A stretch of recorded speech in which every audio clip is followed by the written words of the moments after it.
Good morning, good afternoon, and evening, and welcome to the TK show from wherever you're listening in the world. And today we have actually got someone from somewhere else outside the borders of South Africa.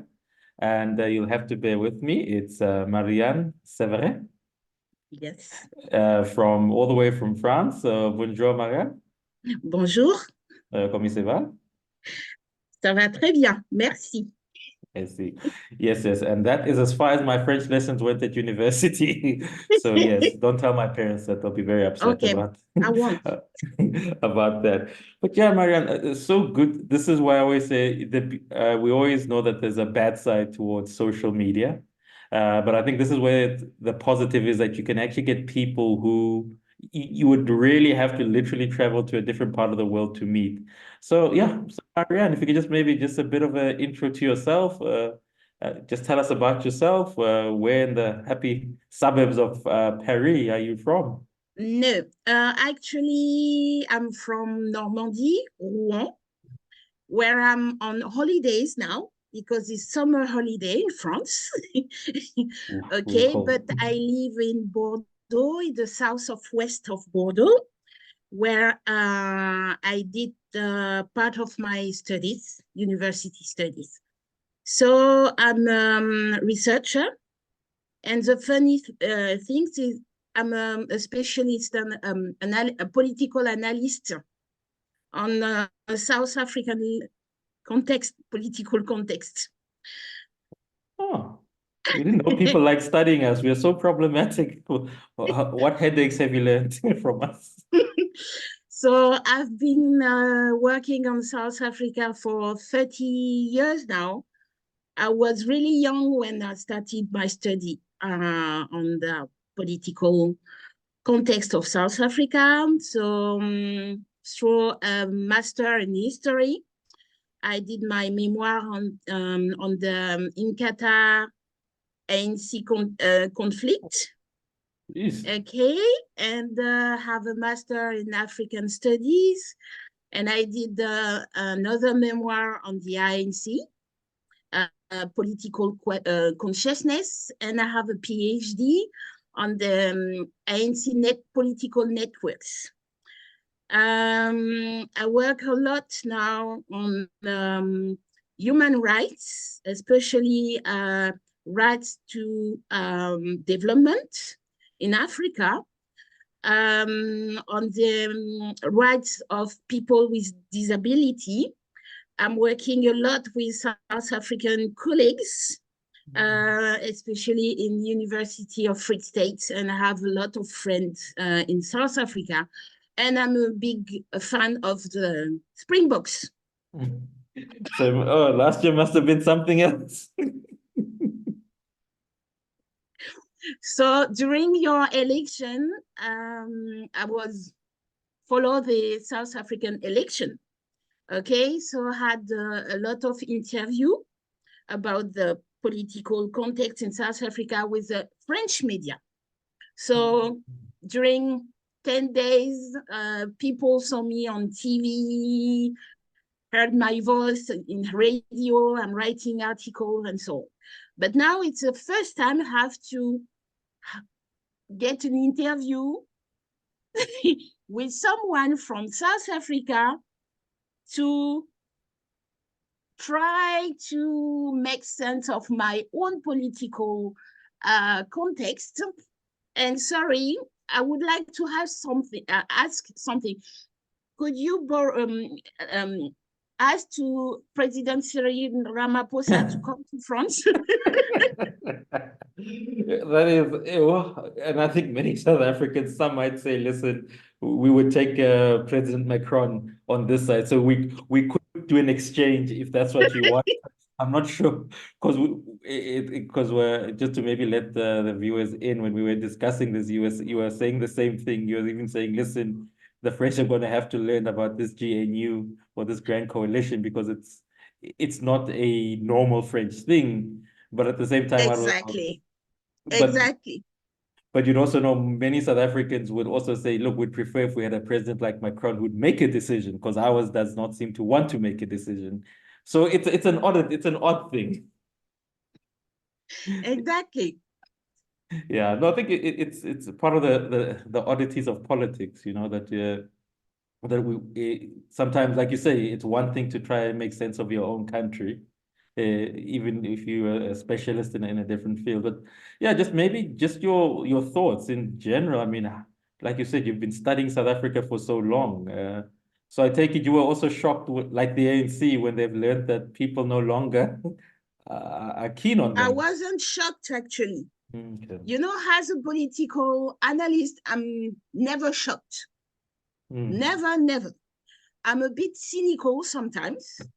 And I used to that I used to say that the danger for the South African democracy, it was strong African National Congress. So I think it's a very good thing that the ANC lost its majority. You see what I Mm. mean? Mm. Because now they have to work with the opposition.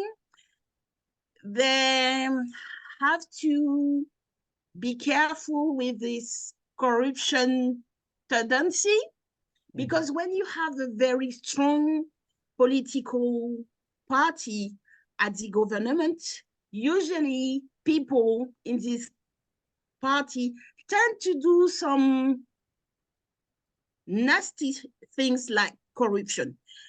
One of the biggest problems in South Africa, this is this corruption tendency. Okay, we Mm. don't have this kind of thing in France, even if I'm sure we have some corrupt people. Corruption is all over the world. I don't know a country without corruption. Mm. Maybe in the country of Santa Cruz, Cross, It's smaller. but but in each country you have this kind of problem. But the impacts are not the same. If you look at the West country and the country like South Africa, country in on the African continent, you see. Yeah, yeah, you're right. That impact, you're right in saying it means a bit more, or this side. And I think maybe that's the part, because you don't understand how the ANC really got lost, that part, that it's one thing to, I think, as we say in South Africa, to eat, but to eat the whole budget without giving back is something else. Exactly, exactly. In France, we don't have this huge problem of corruption, but now we have a very big problem with this. Rassemblement National is how I can say that, a national assembly. Hmm. The National Assembly is the former how I can say that, the former Front National, Okay. National Front Yeah. of Jean-Marie Le Pen. This former party was the party of racism, xenophobia. It was an anti-Semite party, okay? Hmm. And in 2002, we have the tendency to forget Hmm. 2002. It was the first time we have the right, the far right at the, how I can say that. In 2002, we have the presidential election. Yes. Okay, we were supposed to have the Socialist Party and the party of Jacques Chirac, Yeah. the former president, the right. But because people from the left, from the Socialist Party, didn't go to vote, could you imagine what happened this year in 2002? So the Front National actually became the second party to be in this election. Yes. So the people, the French people, because they didn't want to have this a president from the Front National, we decided to vote for Jacques Chirac. Okay. We have a tradition in France. When we don't want to have the far right, we vote to a party we don't like. This called, yeah, I know it's strange, but if you are a Democrat, if you don't want to have this far right, you have to prevent it. To prevent it from getting to power, you need to vote for someone else. Mm-hmm. Even if you are not happy with the party. You see what I mean? Mm-hmm. So for the first time in my life, I had to vote for the right, okay? The central right for Jacques Chirac instead of voting for the Socialist Party. So we have this kind of thing in 2002, in 2017, in 2022, and again a few weeks ago. 2024, jeez. But that's such a, yeah, I think it's, yeah, it's very different to South Africa. Yeah, and maybe if we can, because I think it was good that you gave that context, because a lot of South Africans, when we look at France, I think maybe the assumption would be that, well, we hear that there is a socialist party, and or you say there's a left in France, and we know when you say left, there's many lefts. There's Michel, I forget his name. Michelin? Mélenchon. Mélenchon. Yeah. There's the Greens. Yeah. And then Ecologist. there's the ecologists. And then there's other lefts as well, if I'm not mistaken. Yeah. I think the Socialist Party. Yes, the Socialist But Party. But now we have a new how I can say alliance in the left. You have the far left. You have the ecologists. You have the Socialist Party. They came together for this election. But now there is a problem. They need to choose who is going to be the next prime minister. They don't get along. They don't. They negotiate, but nothing happened now. So that's have the president. Yeah. Okay. So that's the left, like you said, the left and the far left, and then on the right, like you said, there is you have the right in the middle, the Républicain. Okay. Yeah. Republican, like in USA, but this is a French version. Okay. And you have the party of the President Macron. Okay. Actually, it's a young party. En Marche. En Marche. Now is Renaissance. En Marche, which became Renaissance, was born in 2016. Very young party. Okay, President Macron wanted a party where you have a bit of the right, a bit of the left. Like a big church. You know, when we are talking about the African National Congress. Yes. This is a big church. You see what I mean? So it's a kind of big church. But it's good when you have the majority in the National Assembly. But when you don't have this majority,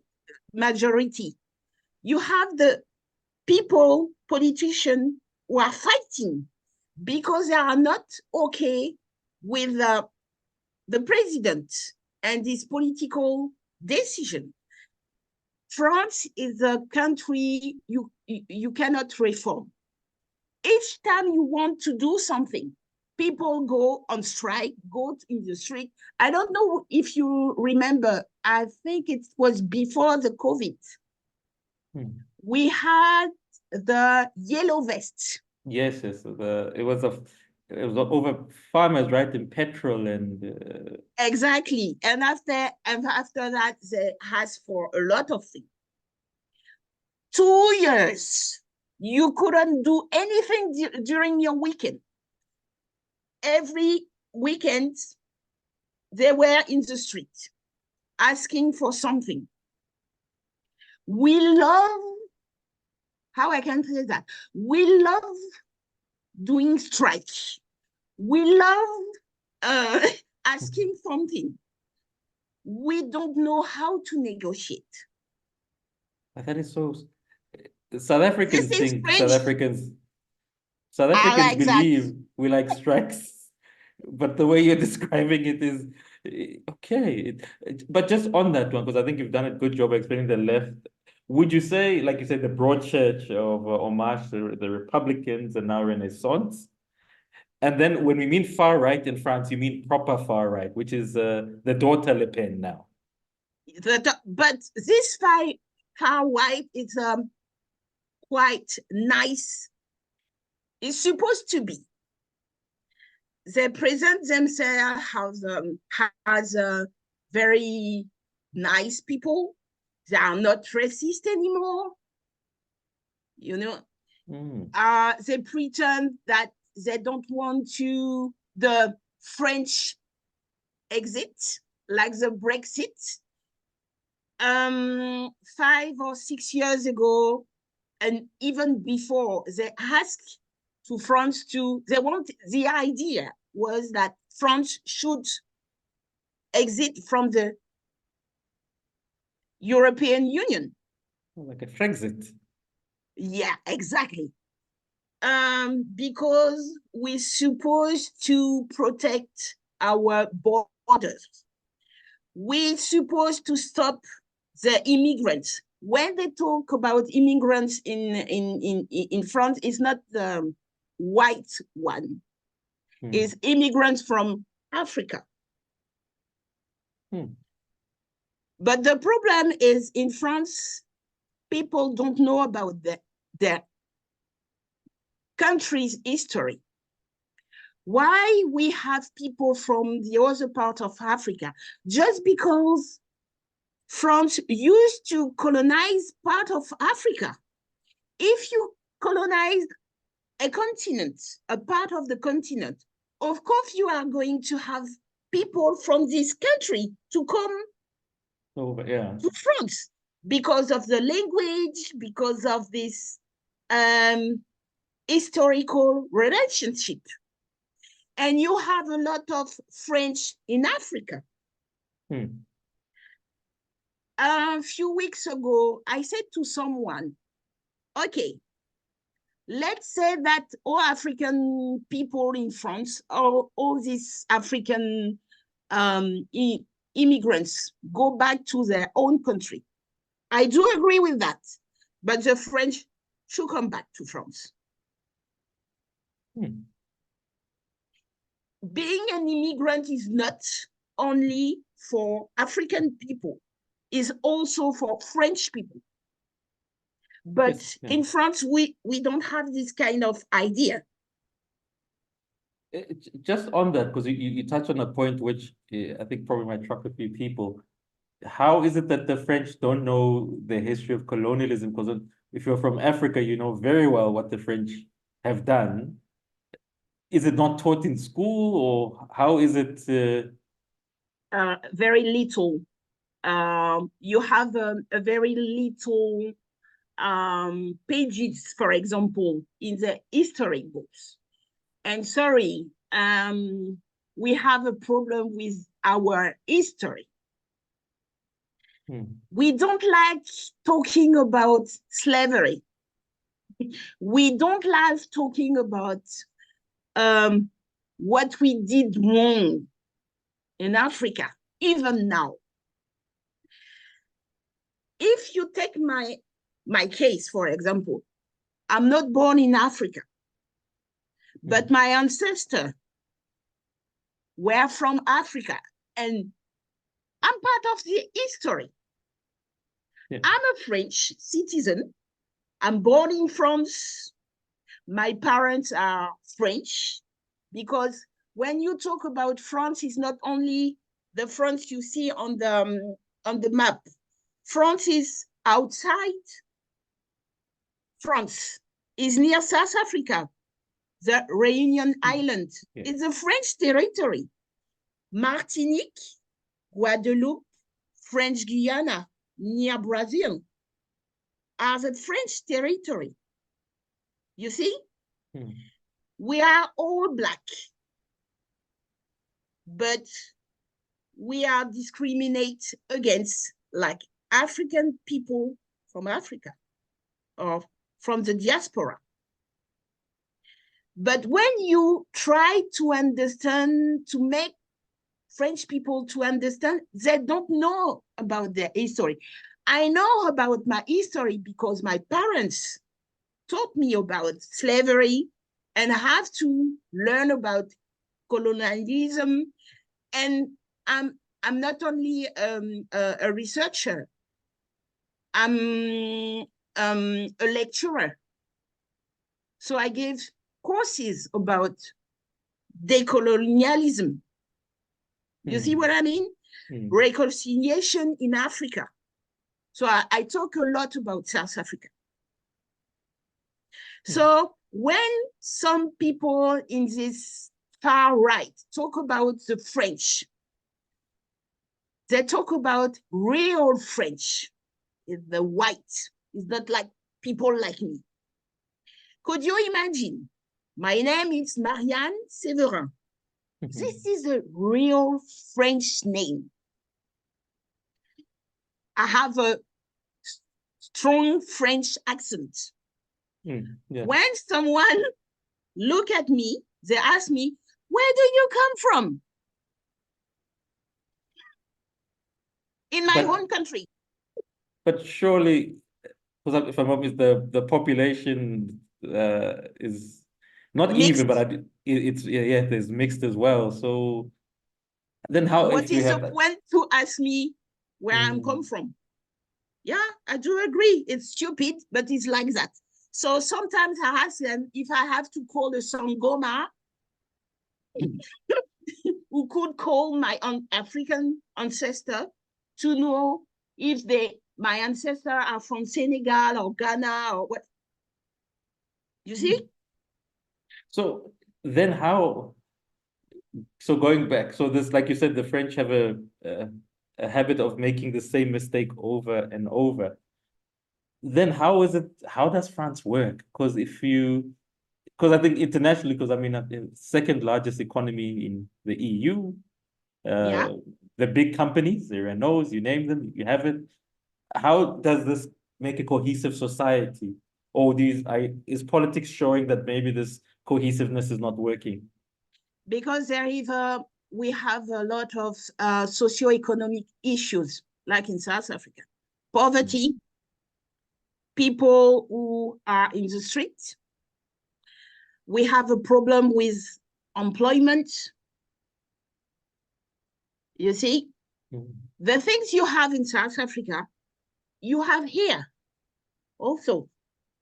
So when you are poor, or you have little incomes, or you depend on grant, social grant, you have this tendency to vote for the Rassemblement National, for the far right. But it's not because you are racist. You have the very racist people in this party. But sometimes people just say, well, we should try. We try the left, we try Macron, we try the Republican.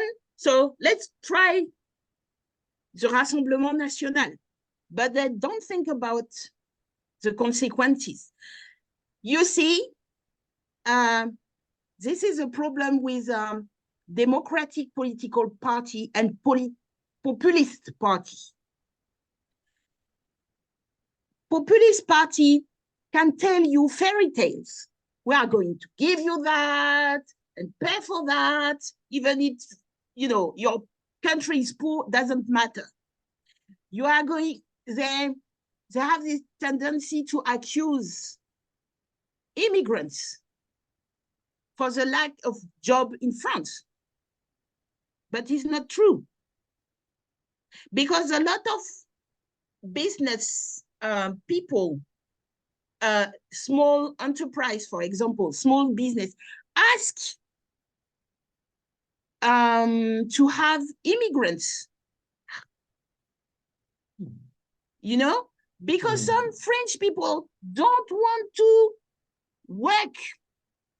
They don't want to deal with hard, very difficult job. Because actually, when you have this social grant, sometimes it's better to have this social grant than going to work. How much are people getting? What's the French social grant in you, even if it's in euros? 800 euros, and maybe more because you have children, or you see. But it's not only that. For example, when you have how do you say that? When you have an apartment, for example, okay, if you don't have enough resources, the state can pay half of your rent. No way. Yeah. No.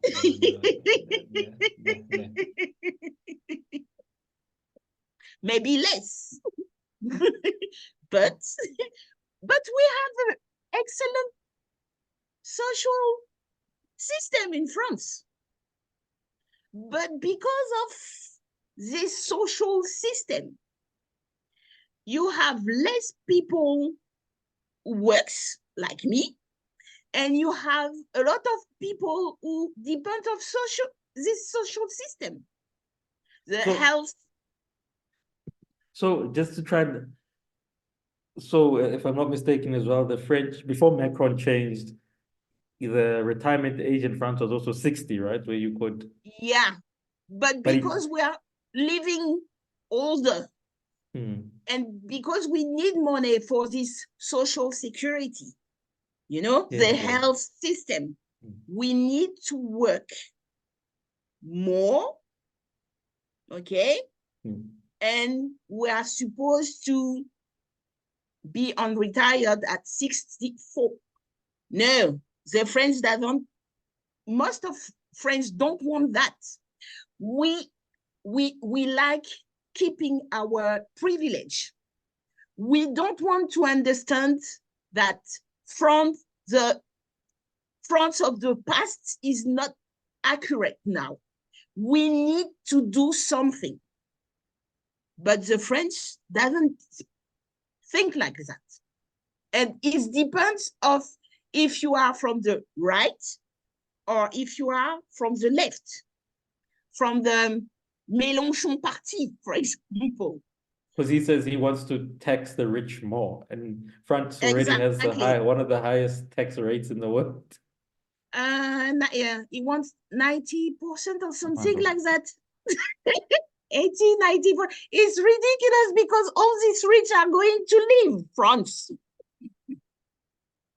90? Yeah, but we had it bad in South Africa. Because they think that when you are rich, really rich, you have to pay more taxes. But these people are paying a lot of taxes.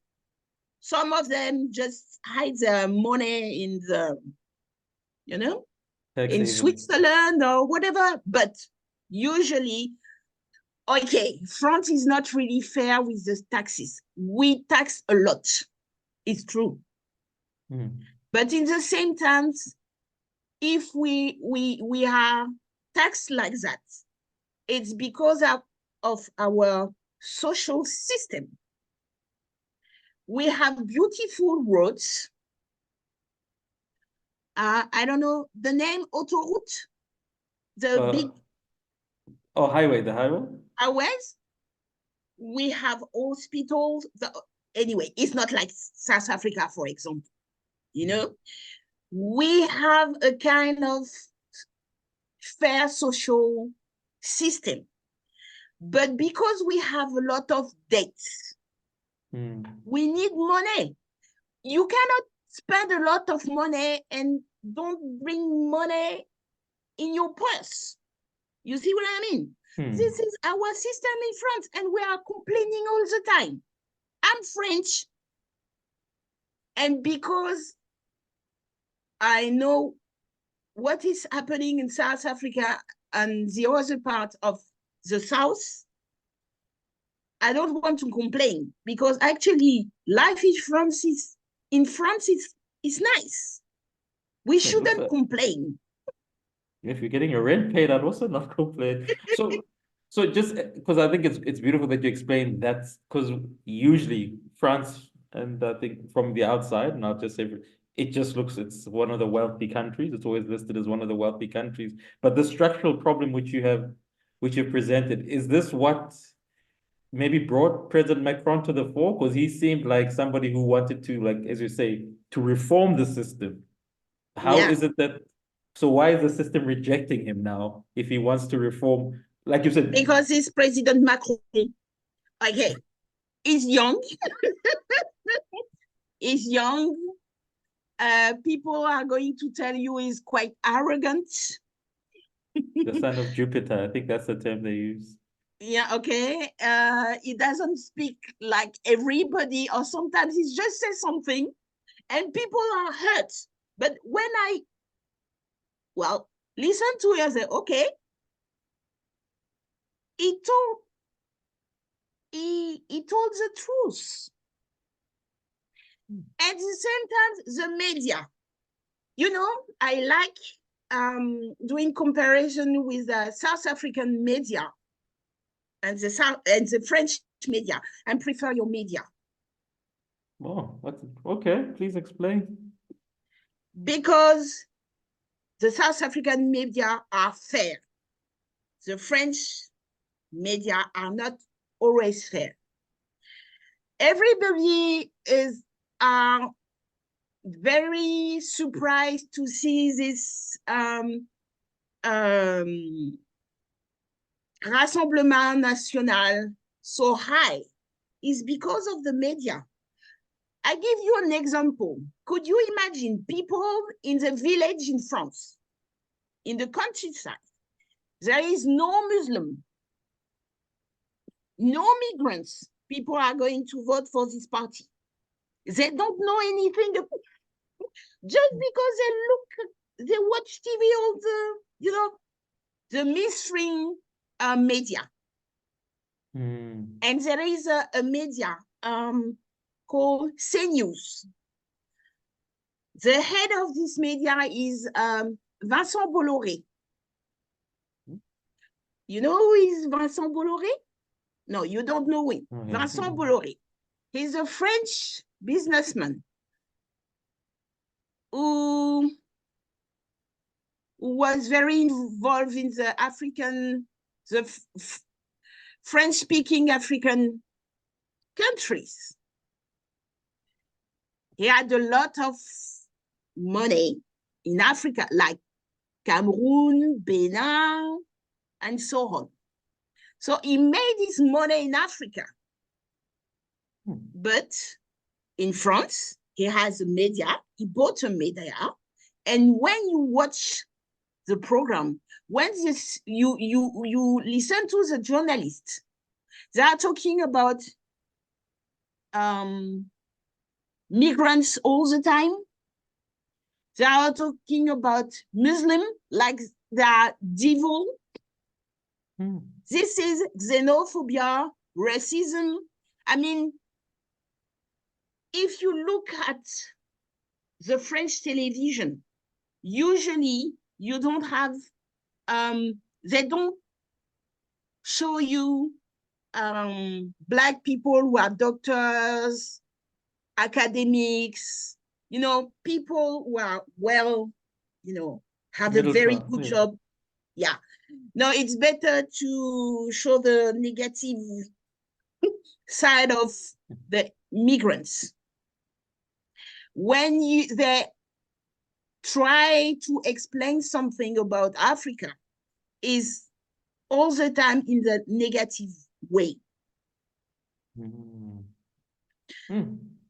During my interview about the South African political context, I was mad all the time because the journalist, the French journalist, asked me such a stupid question about South Africa.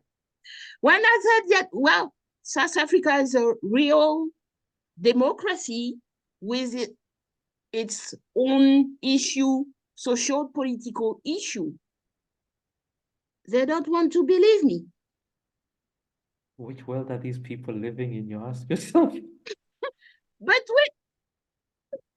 you have few people who are working on the African countries.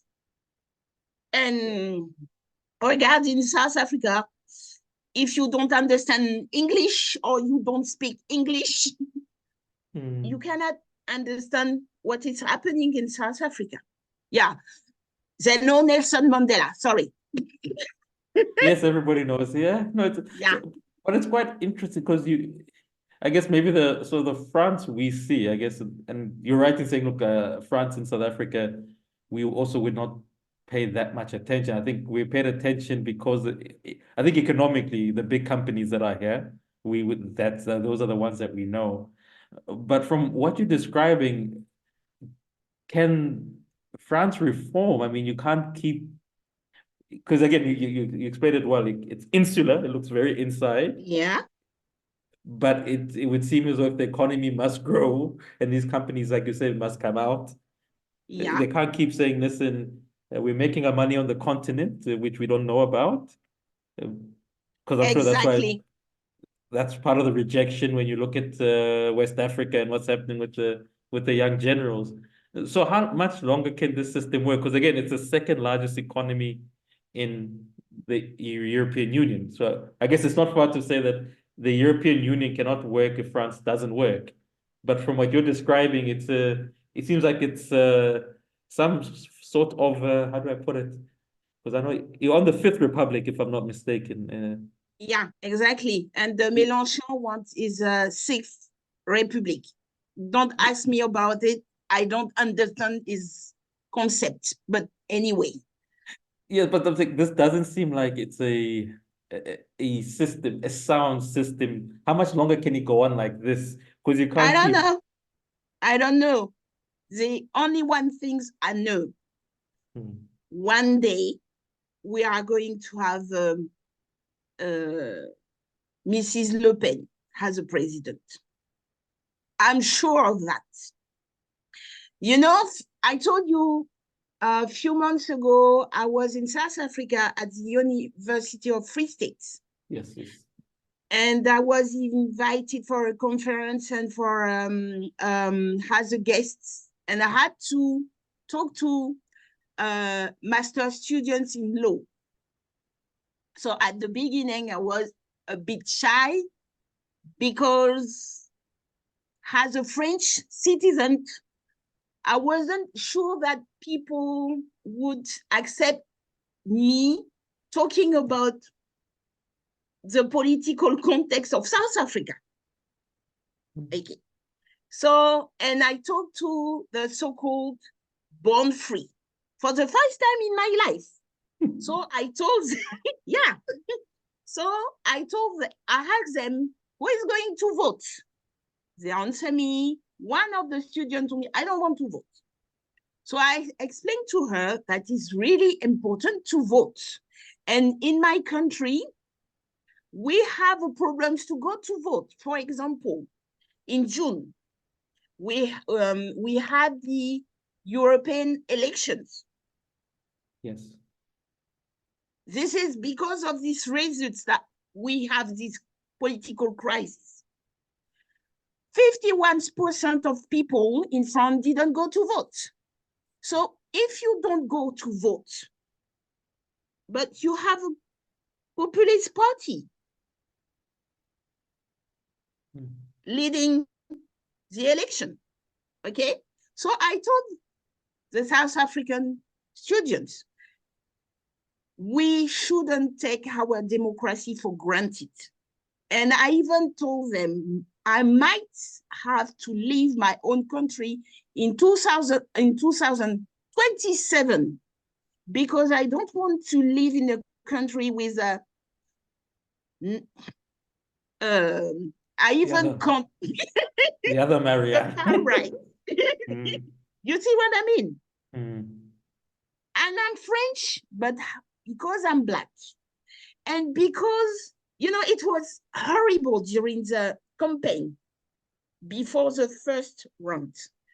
Some people started to say, go back to your own country. We don't like Black people. We don't like Muslim. We had a kind of racist atmosphere in France.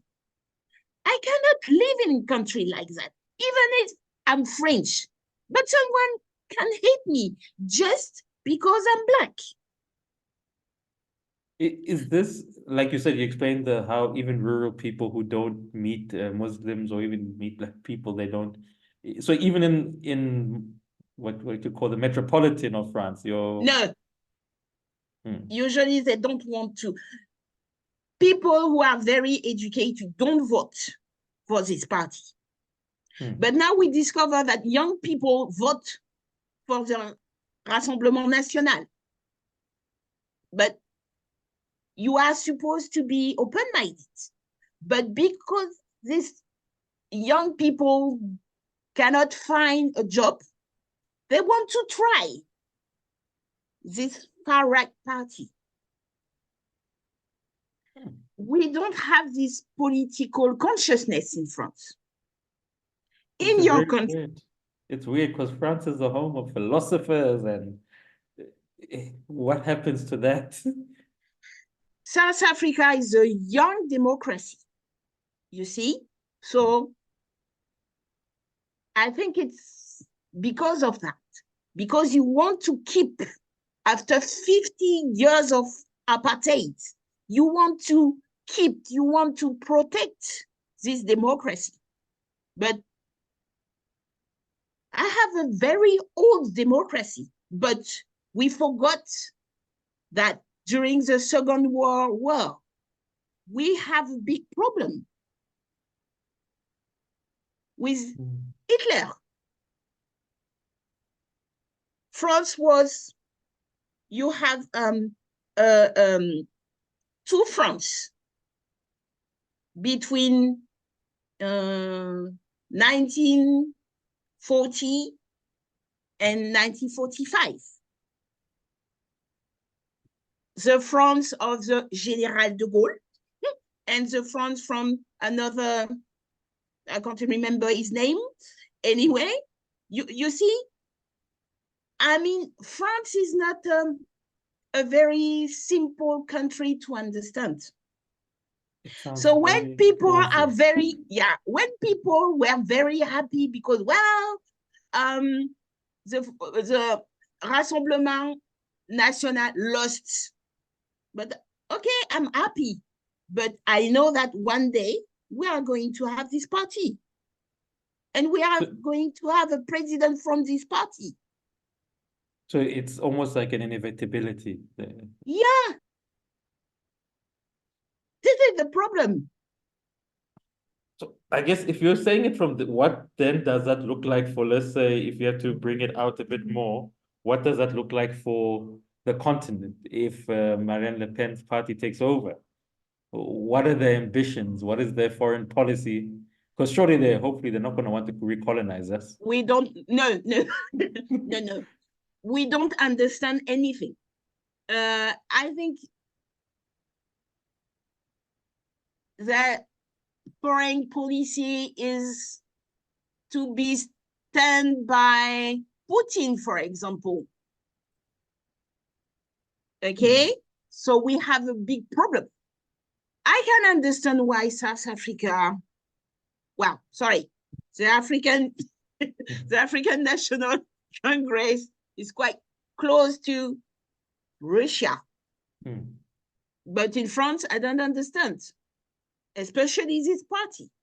But when you dig Russian banks lend money to to Marine Le Pen at the last election, presidential election. So there's a debt to pay. That's all. So you said something interesting. So you said the younger people, Yeah, who maybe are not cognizant of history, are experimenting with the national rally because the economy is not doing so well. yeah. So it's almost so if France continues on this path where you can't get proper economic and political structural reform, We are going to have this part. Exactly. Like in South Africa, if this government of national unity fails, you are going to have two populist parties in a government. It's obvious. We shouldn't be so surprised by this kind of context. If you don't want to have a populist party, you need to have a very strong democracy, very strong institution, and a socio-economic landscape, a very strong one. If you have a lot of unemployment, if you have corruption like in South Africa, if you have people in the street, populist party just come and tell you what you want to hear. Never mind if someone who is doctor or professor in economics try to make you to understand that you cannot live on social grants. You need to protect your social system. You need to work more and longer. It's not possible to be unretired at 60 years old. Doesn't matter. Matter is, I want to be free. I want to have the advantages. This is a French mentality.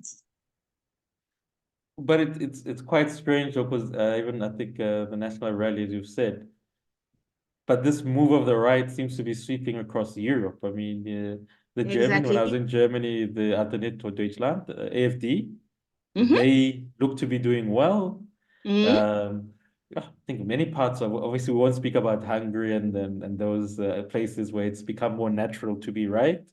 But so is this something which is a threat to the European Union, or they have not seen it? They quite don't understand how problematic it is.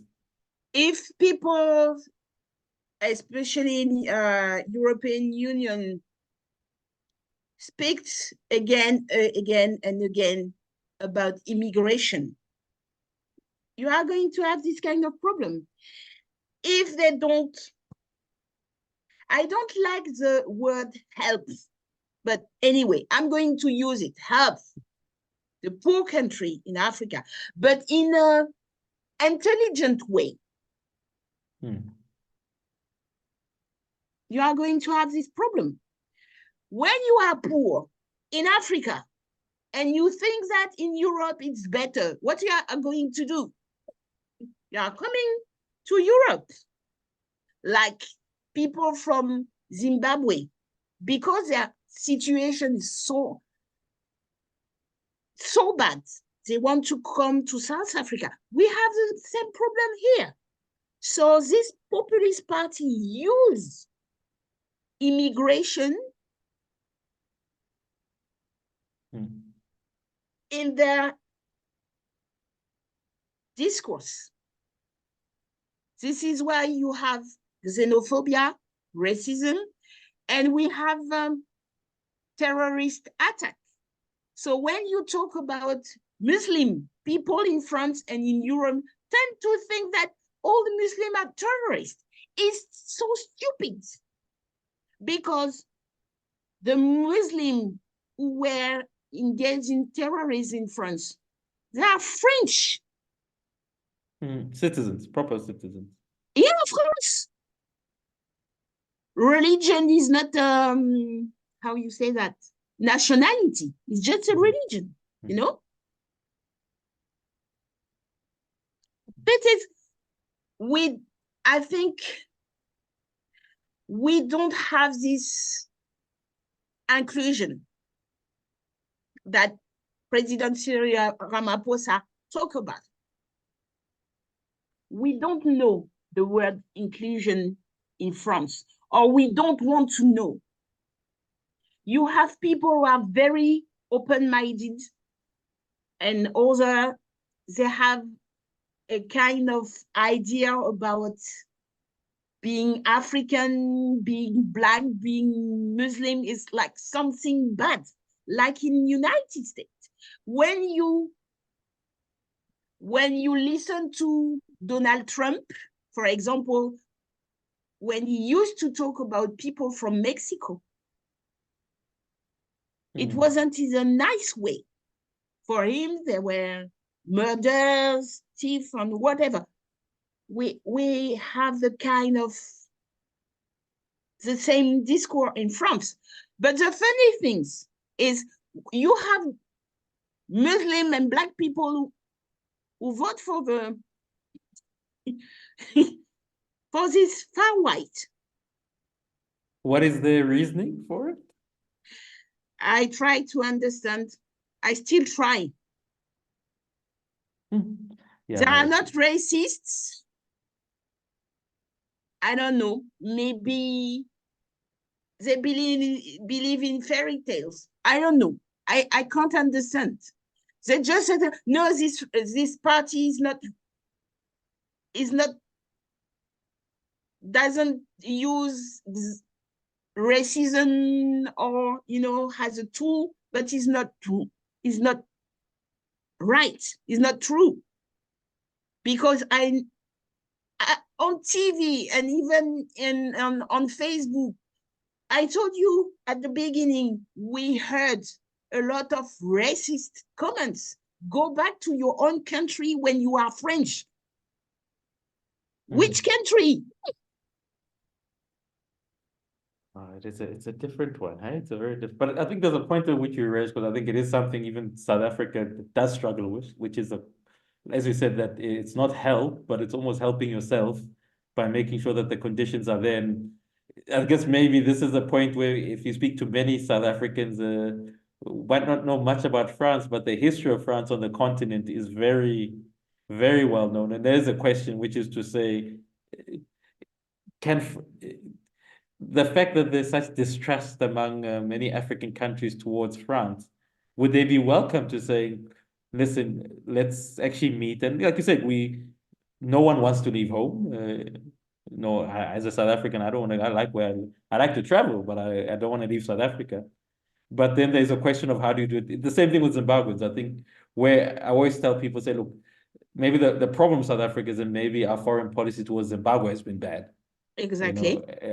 Our former president, we understood what he meant, President Mbeki, but I think it was the wrong decision, because now it's impacting on us very negatively. But what does that? Maybe it's as you head towards closure. Hope, is there such a thing, or the French language doesn't have the language of hope? Are the things which you're seeing, which you're saying, listen, maybe people are now starting to say, hey, we might have to do things differently, because the path we are going, as you said, history shows you that once you march along a certain path, you don't just change. You first have to go through the punishment of history. Then maybe. Exactly. So is there if anything... they want to try.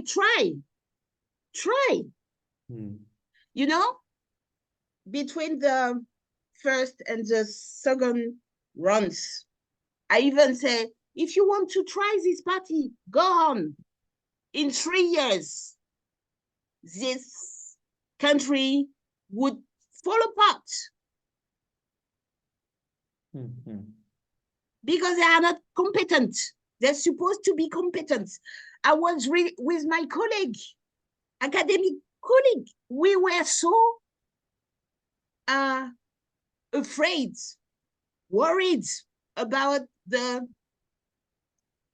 someone from this party had the head of the Ministry of Higher Education. Because the problem now, the freedom of speech, we don't know if we can protect this famous freedom of speech. You see, I'm talking to you in English. I'm talking to South African people. I'm not sure I would have been able to tell this kind of thing, to say this kind of thing to my fellow citizens. You see? Because they are going to tell me I'm racist. Wow, just when you think you've heard it all.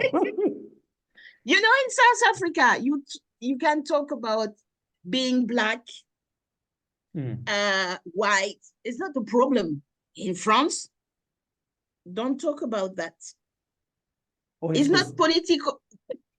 Because the concept, because isn't it, France No. is different, is that the conceptualization to be for French is very different. Yeah, exactly. So, which means you can't have a real conversation. No, because if you said that, I'm discriminate against people, look at me and say, well, it's maybe in your mind. No, we have people like that. Yeah, you know, there is a kind of systemic racism in France. But because we are very proud and we don't, this is the country of human rights. We don't like to hear from others that this country tend to be racist. Come to France and say hello to a policeman. You are not sure that you are going to have a nice policeman. Sorry. You could meet someone who is not really friendly. Wow, this has been I think nobody will come to France anymore. Yeah, maybe. I'm not sure. The Olympics are there, so we're gonna be forced to come for the Olympics. So no, but I think it has been an eye opener because, like we said when we started, that it's very different when you look at your own country, and I think South Africans have got a very look, South Africans were very well known for, and I think it's good to be self-critical. I always say to love something is to be very self-critical. We have to be, because we want to make it work. But I think some of the warnings I think I'll take from this conversation is, like you've said, that you need to have an open conversation. Yeah. And maybe South Africans, we kind of have got a bit tired of compromise, but after you've explained it like this, that maybe we need a compromise with work. Ethos type of thing. Exactly. And I'm really jealous of you guys, because when I look at how President Cyril Ramaphosa, work hard during this negotiation, I was like, why I don't have this kind of thing in my own country? I want this in my own country, but it's not possible. It's a question of ego, ideology. Sometimes ideology is not good for a country. That's a good point. You need to have the good professional with a lot of expertise if you want to reform a country. You don't need ideology, but this is my point of view. Maybe I'm wrong, but I think it's better like that. No, I think it's interesting you say that, because one of the things I was reading about was saying, like you said, President Macron, the ego was the belief that, look, because he took a gamble, which seems not to be working. It's not Yeah, excuse me. For me, it's not a gamble. What I didn't say that before the European election, there was a poll. 52% of the French wanted this dissolution of the National Assembly if the far right won the European election. 31%. So President Macron gave them what they asked. So now it's a deadlock. Excuse me, you cannot say we have, each time this president go on TV, people started to insult him. He's proud, he's blah, blah, blah, and blah, blah, blah. They don't like him. They But even, they're stuck with him for used 3 more years. he used to work in Rothschild's bank. It's a particular bank. Even now, they hate him because he worked in Rothschild bank. They hate President Macron. I promise you. You have totally convinced me when they said that the French are special all by themselves. We did not believe until we had this conversation. Marianne Séverin, thank you so much. Just any parting, because I think I like the way you were able to also just bring South Africans back into understanding that, listen, you've got problems, but understand other countries have also got problems. Just your parting shots, things you'd want to share, things that you think we should be just looking out for, as we also, because now we really are in an era where we are forced to compromise. And I think some of the things you've highlighted, I think are quite good, because the key thing I took from you is that, look, maybe having too strong a party is not the greatest thing, and that being forced to compromise might not be the worst thing in the world. But just, Marianne Séverin, just your thoughts, anything you'd like to leave us with, either pertaining to South Africa, but most importantly, France. Well, from Wednesday, I'm not going to have a government anymore until October. And we were complaining about 2 weeks. Yeah. You see? Okay, I have a president. It's okay. But from Wednesday, we don't know what kind of government we are going to have. Maybe a government from the left, or maybe from the movement of the president. We don't know. So please, South African, stop complaining. No. We are, I think, much like the French, we like complaining. It's in our DNA, unfortunately. We love to complain. But no, Marianne Séverin, thank you so much just for your time. And I also I know you were a bit worried about the language. Now it came across very clear to us. Thank you. So, merci beaucoup. Merci. That's right, I'm wearing red. I did that very deliberately to try and capture your attention instead of my usual black. I did that because I've got quite an important and very exciting, for me at least, announcement. And that is that our new book, Rescuing Our Republic, which has been written in conjunction with my friends and colleagues at Discourse ZA, is now out and about in bookstores across South Africa and available online for anyone else that is curious about South Africa. And as I've said before, as a futurist and a trained analyst and economist, I do think that South Africa is one of the clearest bellwethers as to where the weird Western world is headed. And as such, there's something you can learn from us at the bottom of Africa. We're ahead of quite a few of the trends that you're just wrapping your heads around. Anyway, this book is based on some of our most popular and most revealing, interesting, and important conversations that we've had over the last couple of years at Discourse ZA, which is a YouTube channel you should absolutely subscribe to. It's also available as a podcast if you're interested in anything to do with politics, philosophy, and economics. But the conversations in this particular book are focused on, as the title says, rescuing our republic, or more specifically, what civil society and individuals should be thinking about and doing and starting if they are interested in investing in a future for South Africa that we actually want to be a part of. Anyway, I would love for you to read this book and to give it to someone either that you like or that you hate, because the purpose of this book is to kickstart conversations around big, interesting, ugly even, but important ideas that are worthy of debate. So if you're planning on being bored or understimulated at a family or friend event this festive season, this is the book you need to give you the conversation starters to start a debate or a fight with those who you love or love to hate most.